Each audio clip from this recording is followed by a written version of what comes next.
우리도 그를 귀히 여기지 아니하였도다. 십자가 설교 모음. 서론 약간 부럽기는 하지만 그 이상은 없습니다. 십자가 설교 시리즈 중에 이 시간에는 이사야서 53장에서 고난당하신 여호와의 종에 관해서 하나님 말씀을 생각해 보겠습니다. 십자가 설교 시리즈를 살펴보는 이유는 예수님께서 십자가 길을 먼저 가셨고 그 예수님이 가신 그 길을 깊이 묵상함을 통해서 우리 각자가 자기 십자가를 지고 예수님을 따라가자는 그런 취지가 있습니다. 이 세상에서 호의호식을 하면서 큰 집에 살고 좋은 차를 끌고 다니는 것이 복인 것 같으나 성경에는 그러한 것을 영원한 복이라고 한 번도 말씀하지 않습니다. 그러한 호사스러운 삶은 우리에게 부러움을 자아내는 삶이 되기는 합니다. 그렇게 살면 부럽겠죠. 그러나 그 이상은 없습니다. 다시 말해서 영광은 없다는 것입니다. 그러나 십자가의 길을 가는 사람은 멸시와 천대를 받는 것 같지만 본문 말씀처럼 우리도 그를 귀히 여기지 않지만 그 삶에는 세상이 범접할 수 없는 하나님의 영광이 있습니다. 또한 영원한 열매도 있습니다. 십자가 길에는 그 소중한 영혼 구원의 열매가 있습니다. 우리 삶과 사역에 구원의 열매가 만약 없다면 지금 우리가 십자가의 길을 가지 않기 때문인 것입니다. 그러나 십자가의 길을 가는 그 사람에게는 예수님처럼 사람에게 실어 버림받을 당하고 간고를 많이 겪으며 사람들이 자기 얼굴을 이렇게 돌려버리는 그러한 버려짐을 당하지만 결국 그 삶에 영광이 있을 뿐만 아니라 한 알의 밀알이 땅에 떨어져 죽으면 많은 열매를 맺는 것과 같이 열매가 있다는 것입니다. 예수님께서 이사야 53장에 상세히 묘사된 바와 같은 그러한 십자가의 길을 고난의 길을 가셨는데 그 가운데서 얻으신 가장 큰 열매가 무엇입니까? 인류의 구원인 것입니다. 오늘도 우리가 십자가의 길을 나는 뭐 안 가고 말지 안 가면 편할 것 같은데 문제는 열매가 없다는 것입니다. 영혼 구원을 한 사람도 시키지 못한다는 것입니다. 이런 사람이 하나님의 심판대 앞에 가서 편안할 수 있을까요? 마치 한 달란트 받은 사람이 한 달란트를 남긴 것 같이 바깥 어두운 데서 슬피 울며 이를 갈미 있을 것입니다. 본론 이사야서 53장 1절로 6절. 하나님께서 주권적으로 여호와의 종에게 십자가의 길을 가게 하십니다. 우리는 다 양 같아서 그릇 행하여 각기 제 길로 갔거늘 여호와께서는 우리 모두의 죄악을 그에게 담당시키셨도다. 내가 가고 싶어서 간다 그것도 아니고 내가 가기 싫어서 안 간다 그것도 아닙니다.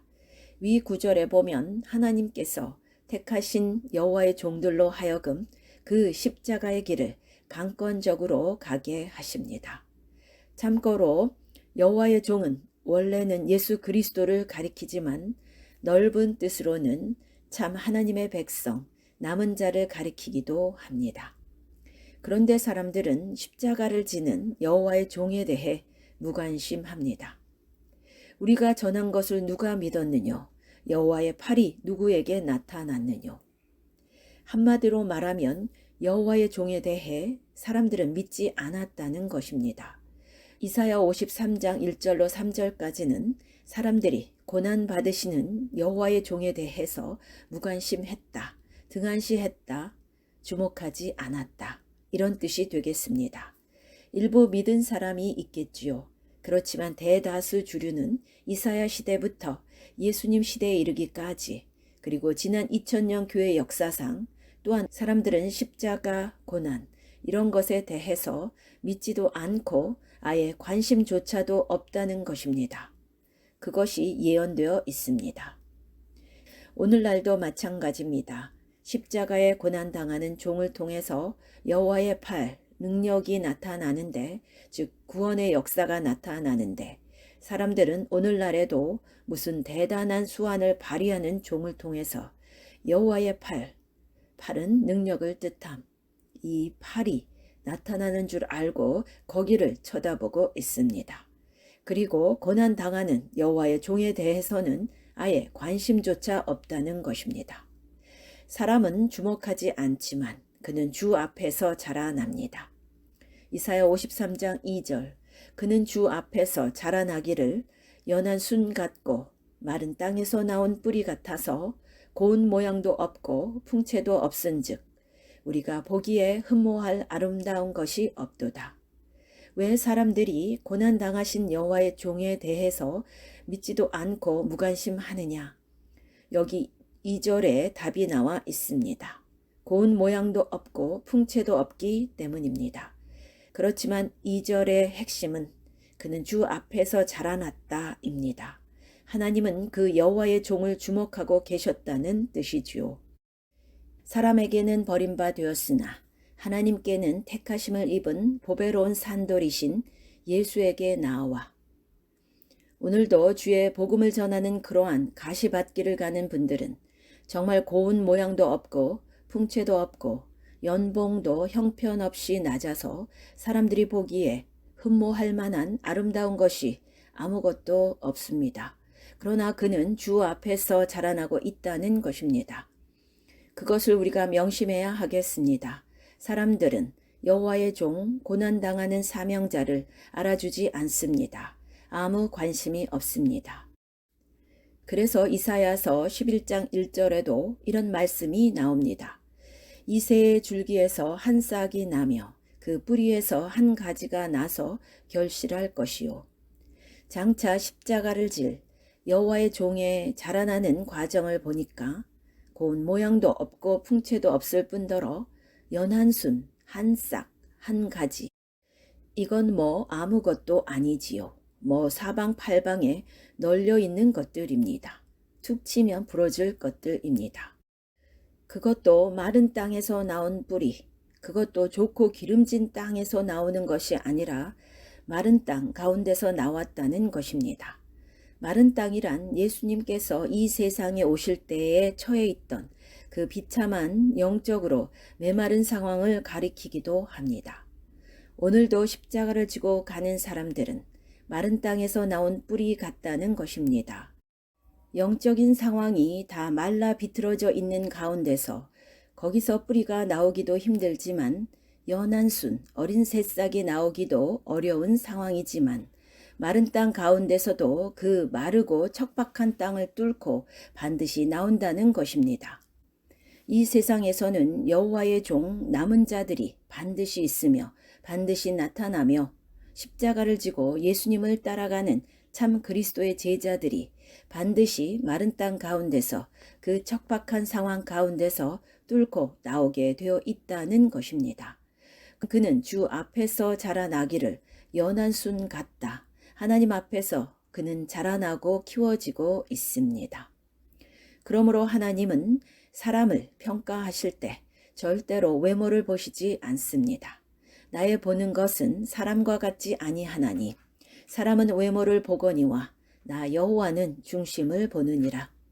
그래서 세상 사람들이 저 사람 뭐 조그만 교회 하면서 고운 모양도 없고 풍채도 없고 결혼식 할 적에 줄에 부탁하기도 껄끄러울 정도로 저 사람은 아무 아름다운 것이 없다 이렇게 생각을 하지만 그러나 하나님이 보시기에는 그렇지 않다는 것입니다. 하나님은 중심을 보십니다. 그리고 그는 주 앞에서 자라나고 살아가고 있습니다. 이렇게 세상 사람들이 그렇게 여호와의 종을 무시하는 것은 당연한데 문제는 자기가 자기 자신을 그렇게 세상적인 관점으로 본다는 것입니다. 여호와의 종의 길을 가는 그 주의 종들이 자기 자신을 스스로 바라볼 적에 나는 고운 모양도 없고 풍채도 없어. 나는 보기에 흠모할 만한 아름다운 것이 아무것도 없어. 그래서 스스로 확 찌부러진다면 그는 하나님이 불러서 세우신 종이 아닙니다. 물론 사람이라서 그런 생각이 안 들 수 없겠지요. 그런 생각이 들기 마련입니다. 그러나 그런 생각이 딱 5초간 잠시 든다 하더라도 즉시 나는 하나님께 부름받은 여호와의 종이다. 나는 하나님이 보시기에 존귀한 자다. 이렇게 자기는 하나님의 사명을 감당하여 십자가를 지고 영혼 구원을 이루는 그러한 자다. 라는 자신의 건강한 자아상, 건전한 자기 프라이드가 있어야 되고 진정 하나님께 부름받은 종은 그런 자아상을 반드시 갖게 되어 있습니다. 그런데 세상 사람들이 그렇게 보는데 자기 자신도 동조해 버립니다. 그래 맞아. 나는 고운 모양도 없고 풍채도 없지. 나는 실패한 인생이야. 이렇게 해서 날마다 탄식하고 있다면 그는 진짜 고운 모양도 없고 풍채도 없는 사람이 맞습니다. 그는 멸시를 받아 사람에게 버림을 받았으며 간고를 많이 겪었으며 질고를 아는 자라. 질고는 여기서 문자적인 뜻으로 질병인데 진짜 신장염이나 폐암 같은 육체 질병을 뜻하기도 하지만 성경 전반적으로 말하는 질병의 1차적 의미는 죄로 인한 영혼의 질병입니다. 그래 질고를 아는 자라는 뜻은 우리 죄로 인해서 우리가 당하게 되는 죄의 고통, 또 그로 인한 파생적인 질병, 이것을 예수님께서 잘 아시고 또 그것을 치료하러 오셨다라는 것입니다. 마치 사람들이 그에게서 얼굴을 가리는 것 같이 멸시를 당하였고 얼굴을 가린다는 것은 그때 당시 사람들이 한센병 환자에게 보이던 행동이었습니다. 그만큼 심한 멸시와 수치를 당했다는 것입니다. 우리도 그를 귀히 여기지 않았도다. 문제는 세상 사람들이 그럴 수 있어요. 그러나 우리 신자도 그럴 수 있다는 것입니다. 우리도 십자가를 진 예수님을 한때 귀히 여기지 않는다는 것입니다. 그래서 십자가를 주목하고 십자가를 지신 예수님을 찬양하고 계시록을 살펴보았지만 천사들은 항상 죽임당하신 어린 양을 찬양하였습니다. 천상의 천사들이 찬양하는 주제는 항상 죽임당하신 어린 양입니다. 그런데 우리 신자들마저도 어쩐 일인지 십자가를 지신 여호와의 종을 귀히 여기지 않고 십자가를 지고 가는 사람들을 귀히 여기지 않을 뿐더러 더 심하면 자기 얼굴을 돌려버린다는 것입니다. 그가 고운 모양도 없고 풍채도 없어서 그렇기도 하거니와 우리 자신이 너무나 세속적인 신앙과 시각을 갖고 있기 때문에 우리 신자들마저도 십자가를 지는 사람들을 무시할 수 있고 또 자기가 자기 스스로를 무시할 수 있는 것입니다. 자기 스스로 자아 정체성이 여호와의 종으로서 확립되어 있어야 되는데 나는 고운 모양도 없고 풍채도 없어. 이렇게 할 적에 총체적인 난국에 빠지게 되는 것이지요. 일례로 십자가를 지시는 그리스도에 관한 메시지를 우리는 거의 전하지 않습니다. 어쩌다가 한 번 할 때가 있는데 고난주간에 딱 한 번 합니다. 이거 무시하는 것이지요. 얼굴을 돌려서 쳐다보지 않는 것입니다. 그리고 십자가와 그리스도에 관한 요절을 거의 암송하지 않습니다. 구하라 주실 것이요 찾으라 찾을 것이요 문을 두드려라 그리하면 열릴 것이니라. 이런 말씀들은 줄줄 외우는데 지금 우리는 이사야서 53장 1절로 6절까지 살펴보고 있지만 이런 말씀을 요절처럼 외우는 사람은 찾아보기가 대단히 힘듭니다. 우리 신자들도 그를 귀히 여기지 않는 것입니다. 십자가 신앙에 대해 관심이 없습니다. 그러나 주님이 강권적으로 십자가의 길을 가게 하십니다. 그래서 6절에 보면 주님께서 우리가 너무 십자가를 무시하고 십자가의 길을 가지 않으니까 강권적으로 십자가의 길을 가게 하시는데요. 우리는 다 양 같아서 그릇 행하며 각기 제 길로 갔거늘 여호와께서는 우리 무리의 죄악을 그에게 담당시키셨도다. 여기서 주어는 여호와께서입니다. 사람들은 다 이렇게 각각 제 길로 가고 이렇게 하지만 여호와께서 여호와의 종에게 또는 십자가를 지고 가는 사역자들에게 그에게 담당시키셨도다. 주권적으로 그렇게 하십니다. 오늘날도 마찬가지입니다. 십자가의 길을 가고 싶어서 가는 사람이 어디 있겠습니까? 여호와께서 십자가의 길을 그에게 담당시키시는 것입니다. 강권적으로 하나님이 부르시고 택하신 종들에게 그 길을 강제로 가게 하시는 것입니다. 거기에 우리에게 약간의 희망이 있는 것이죠. 왜냐하면 3절에 나와 있는 것처럼 문제는 우리도 그를 귀하게 여기지 않는다는 것입니다.